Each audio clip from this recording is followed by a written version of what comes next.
আছিল প্ৰতিটো গীতৰ শব্দ হৃদয় স্পৰ্শ কৰি যোৱা অৰ্থ এয়াই আছিল প্ৰয়াত গণশিল্পী ৰাজীৱ শদিয়াৰ সংগীত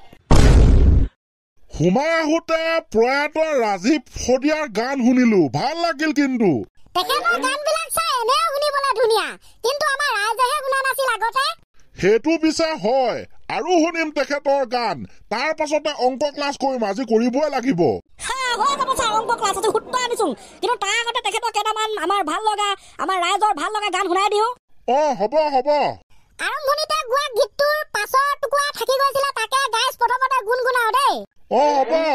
ঐ গৰু বিহু পাতো পিছে গুহালিতে গৰু নাই কাতি বিহু পাতো পিছে পথাৰতে চাকি নাই মাঘৰ বিহুত নাপাহৰো বনাবলে মেজি ভোগালীটো বিহু নাচো ভেলাঘৰ সাজি বৰ বাবু জগতৰে গুৰুজনা থকা হলে আজি আকৌ এবাৰ কলেহেঁতেন হৰি নামে গতি আমাকে আৰু কথা এটি কলেহেঁতেন ভাঙি পাতি নেখাই নবই মৰিম এদিন নকৰিলে খেতি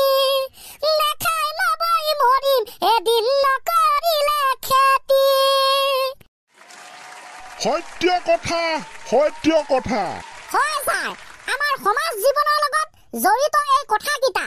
আমি গৰু বিহু পাতো কিন্তু গোহালিৰ পৰা লাহে লাহে গৰু নোহোৱা হৈছে কাতি বিহু পাতো লাহে লাহে কিন্তু পথাৰত চাকি জ্বলোৱা কম হ'ব ধৰিছে হৰি নামৰ প্ৰসংগ ক্ৰমাৎ শেষ হ'ব ধৰিছে সঁচাকৈ নেখাই নবই এদিন মৰিব লাগিব যদিহে আমি নকৰো খেতি ইয়েছ তেওঁৰ গানৰ এয়া শক্তি সেইবাবেতো এতিয়া ৰাইজে শুনি কৰিছে বাহ বাহ সঁচাকৈ দেই তেখেতৰ গানবিলাক শুনিলে বুকু কঁপি যায় আৰু ছাৰ তেখেত আছিল যিহেতু শদিয়াৰ গতিকে তেখেতে নিজৰ জন্মস্থান শদিয়াখনিক লৈ এটি গীত লিখিছিল আমি আজি গৌৰৱ কৰিছো তেখেতৰো জন্মস্থান শদিয়া আমাৰো শদিয়াখনিক লৈ গোৱা এটি গীত শদিয়াৰ হুৱনি চাৰিহাল গোখাইনি আছে বৈৰাগী মঠ এটি জগতক জিনিলে ইয়াতেই জনমী ভূপেন মামায়ো আমাৰ বুকুৰ মণি লুইত পাৰে হালিছে জালিছে হঠুলৰ বাগিচা খনি সময় পালে এবাৰ চাবাহি অ যাওঁতি যোগীয়া মৰমা কলুৱা এয়াই আমাৰ শদিয়া যাওঁতি যোগীয়া মৰমা কলুৱা এয়াই আমাৰ শদিয়া চাপাখোৱা ঠাইখন পালে মোৰ নাম সুধিবা নামটো মোৰ জানি লোৱা ৰাজীৱ শদিয়া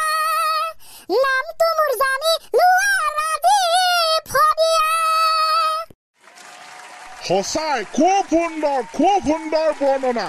থুলমূলকে এয়াই শদিয়া আৰু বাৰু গীতটো তেখেতে বৰ্ণনা কৰিছে সকলোবোৰ কিন্তু যি ফি আমি গালো সেয়াও শদিয়াই হয় দিয়া সঁচাকৈ গানবিলাক পুৰা মানে কি কম ভাষাৰে বৰ্ণনা কৰিবই নোৱাৰি শেষত আমি আকৌ এটা শুনিম কিন্তু তাৰ আগতে আহা আমি পৰহিদিনাখনৰ পৰা কৈ থকা অংক ক্লাছটো কৰি লওঁ দেই তাৰমানে আপুনি পাহৰি থকা নাই কিয় পাহৰিম আমাৰ দ্বাৰা নিৰ্মিত অংক বিষয়ৰ লগত জড়িত কেইটামান সূত্ৰ ছাৰ আমি আৱিষ্কাৰ কৰা 1+1 = 160 কেনেকে হাও কি 1+1 = 2 হে হ'ব লাগে 1+1 = 160 কেনেকে হ'ব সেইটো ছাৰ আমাৰ পাৱাৰ আমি এনেকুৱা সূত্ৰ আৱিষ্কাৰ কৰো পাৰে যদি ছাৰ উত্তৰ দিয়ক মইতো শুনা নাই এনেকুৱা লাইফত মই আজি বুঢ়া হৈ মৰি যাম দুদিনমানৰ পাছত কিন্তু মইতো এনেকুৱা কথা শুনা নাই 1+1 = 160 এতিয়া নোৱাৰে যদি ছাৰ উত্তৰ আমিয়ে দিব লাগিব চাগে তাকে মই লাইফত যে শুনা নাপালো আজিলৈকে এনেকুৱা সূত্ৰ 1 + 1 =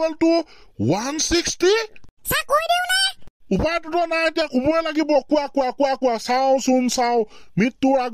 মৃত্যুৰ পাছত জমৰ আগত ক'বলৈও হ'ব বোলেও এনেকুৱা খাটেৰা সূত্ৰ আমাক ষ্টুডেণ্টে শিকালে 1 + 1 = 160 ধৰা হ'ল 1 1 কিটা হৈছে 1 পোন আৰু আপোনালোকে জানে যে 1 পোনত থাকে 80 তাৰ মানে 1 পোন তামোলত আপোনালোকে 80টা হিচাপ কৰিছে এতিয়া 80 যোগ 80 = হ'ব 160 অৰ্থাৎ 1 মানে 1 পোন 1 মানে 1 পোন = 160 1 পোনত থাকে 80 হিটো পোনতো আছে 80 =